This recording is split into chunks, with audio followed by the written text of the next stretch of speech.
Stoeger M3000 12 gauge shotgun. Just bought it today, M&G Farm Supply in Weimar, Texas. Pulling it out for the first time, gonna give it a try. This is not my first inertia drive shotgun. I've had a Super Black Eagle 2 for about 12 years, dozens of Sport and Clays tournaments, 12 years of dove seasons, duck seasons. I know my way around the inertial drive.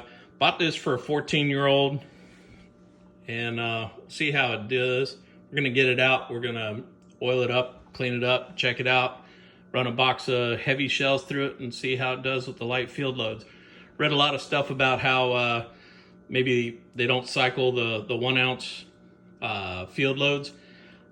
I'll be curious to see that. That Super Black Eagle 2 has never ever failed me, not once, and that includes 7/8 ounce 1200 foot per second Rios. I've never had a failure to feed, never had a failure to eject, so I'm not expecting any trouble out of this. I understand that the actual inertial system is different. It doesn't come down the stock, it stays within the forearm and the body. So we'll see how it goes. We'll check it out. First initial difference that I found is that the recoil system isn't in the stock. It goes around the tube, and you can see the spring that is controlling the bolt right there, instead of pushing back and into the buttstock.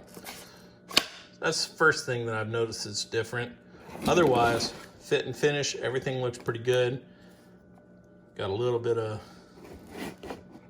of packing grease or oil on the bolt. We'll make sure that there's enough. Checking it out, controls look the same.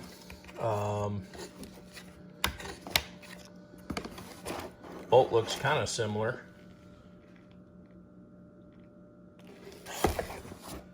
All right, so it came with a choke wrench, set of shims. We'll have to check on the boy, check fit and finish when I get him on it. And we got a turkey choke, and this one is a modified. That would mean that the improved cylinder is probably in the barrel. So we'll have a look. Barrel's got the IC already installed on it. Got a nice fiber optic red dot on it.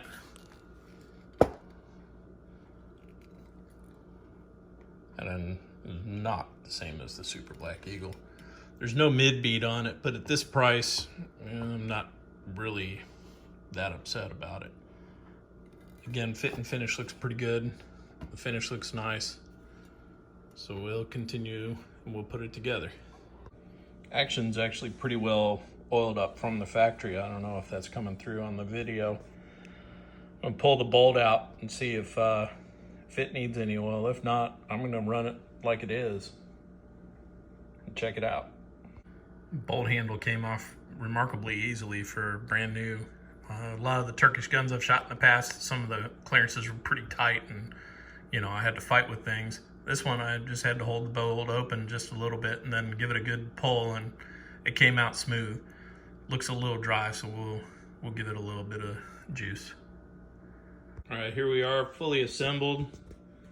Again, fit and finish, everything looks really good. It's not heavy. We've got pretty free movement. Everything seems to be running well. I think it's ready to go. We're gonna take it out and hit it with some shells. So a lot of other reviewers said we should oil the M3000 up first and then run a bunch of heavier shots through it, heavier rounds through it before we try to run some field loads through it. So I've got some Winchester high brass 1 1/8 2-shot at 1550 feet per second. I got some Rio 1 ounce at 1280 feet per second, and some Estate 1 ounce at 1280 feet per second. So we'll see how it does after we've loosened it up with some heavier shots, and then we'll shoot some field loads and see how we do. All right, so I'm gonna run earplugs and ear muffs because I'm old and smart enough. Fight me.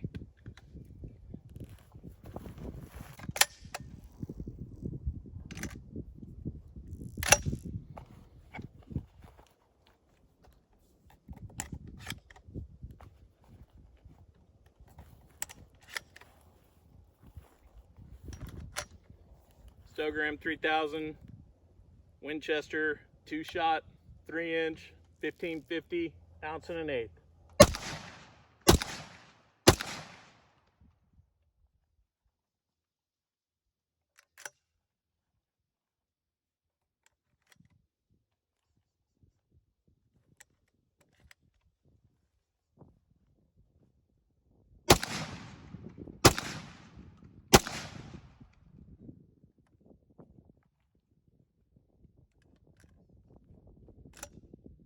Definitely tell the cast is off.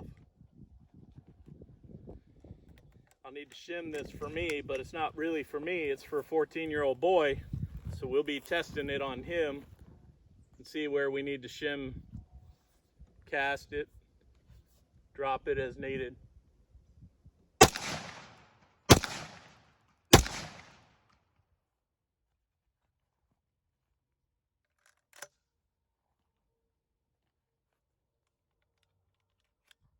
Barrel's hot for sure.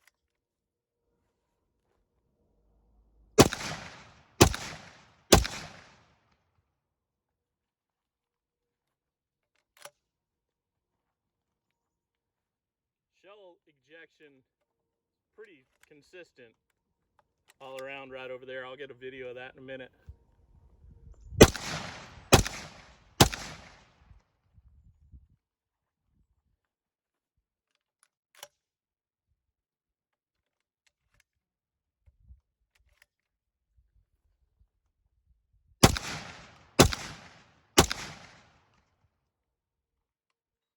All right, gun's hot. We're gonna run a Rio, and an Estate. 7.5 shot, 1 ounce, 1280, 1290 feet per second. I fired a dozen of the 3-inch through it. Let's see how it does with the 2 3/4. No problems ejecting. Shell's ejected much closer than the 3-inch. That makes sense. It's an inertial driven gun. Some of the 2 3/4 shells are a good 5-7 feet closer to me, but it cycled no problem. Let's run some more.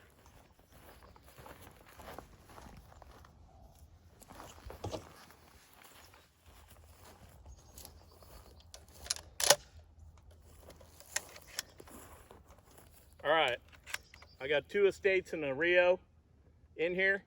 We're gonna go to see how fast we can let them go. No problems whatsoever, cycling real fast. Again, it dropped the shells a lot closer than the 3-inch shells, but I didn't have any problems, and that's the first time I've ever shot this gun. Initial, it's a good gun. It cycles well, trigger feels okay. Like I said, I would camber, or I would cast it differently for me. Definitely hitting me in a way with the 3-inch that I'm not a fan of. Totally subjective. I would say that this kicks harder than my Super Black Eagle, but I haven't touched that gun since duck season, so I can't really tell you that. I can tell you that the 3 inches, again, the Super Black Eagle, I shimmed it years ago for me, and I know that gun really well. This gun's brand new. It's probably bone straight. Doesn't have the drop of any sort in it. I don't have any complaints about this. So I'm gonna get this fitted on my 14-year-old.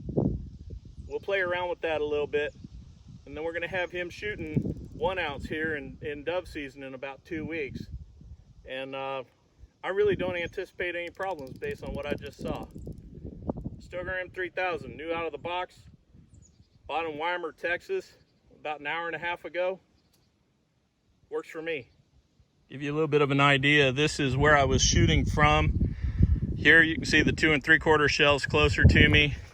And out here a little ways, you can see the 3-inch shells. Some of them were maybe 8 feet away. Some of them are probably out to 13 feet away.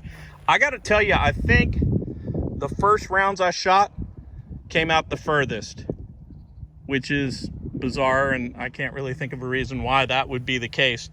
But again, that's the ejection pattern, you can see they all came out at about the same angle, right? It would make sense if the lighter shells, you know, got flung a little sooner. The heavier shells traveled back a little further before they got shot out, and it makes a lot of sense that an inertial gun would throw the heavy shells the furthest. But it cycled them, no problem.